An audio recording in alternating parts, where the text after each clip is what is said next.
국민의힘 거짓말 시리즈 세 번째 발표입니다. 지난 2월 4일 반도체 특별법 주 52시간제 특례 도입을 위한 당정협의회에서 권성동 원내대표는 미국발 관세 전쟁으로 인한 코스피 급락과 금융시장 불안 상황을 언급하며 정부의 적극적인 대응을 촉구하는 한편 민주당이 경제 컨트롤 타워인 최상목 대통령 권한대행 겸 경제부총리에 대한 탄핵 가능성을 시사하며 경제 리더십을 훼손하고 있다고 주장했습니다. 그러나 이재명 대표는 이미 국내 경제의 심각성을 인식하고 정부의 말뿐인 대응이 아닌 즉각적인 추가 경정 예산 추진과 구체적인 민생 경제 활성화 조치를 요구한 바 있으며 최상목 대행이 내부의 부진의 골이 깊다고 인정하면서도 실질적인 행동이 따르지 않는 점을 강하게 비판했습니다. 이는 탄핵 협박이 아니라 정부가 국민의 삶을 지키는 데 필요한 최소한의 책임을 다하라는 요구이며 민주당은 발목 잡기가 아닌 국민을 위한 실질적인 조치를 요구하고 있는 것입니다.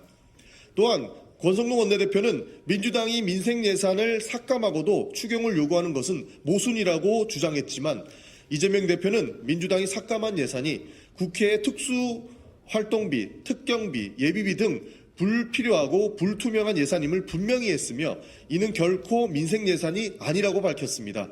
이러한 예산 삭감은 오히려 민생 예산에 더 집중할 수 있는 기회를 제공한 것이며 국민의힘이 이를 민생 예산 삭감으로 몰아가는 것은 명백한 거짓입니다.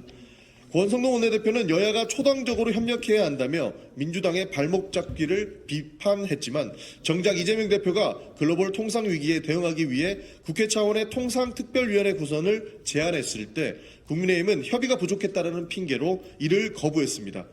이재명 대표는 이에 대해 협의를 하자고 제안한 것이 바로 협의의 시작 아니냐는 국민의힘의 비협조적이고 무책임한 태도를 지적했습니다. 이러한 상황에서 진정으로 발목을 잡고 있는 것은 민주당이 아니라 오히려 여당인 국민의힘이며 이재명 대표는 국민의 삶과 국가 경제를 살리기 위해 초당적 협력을 제안하고 있음에도 이를 정치적으로 왜곡하고 있는 것이라 할 수 있습니다.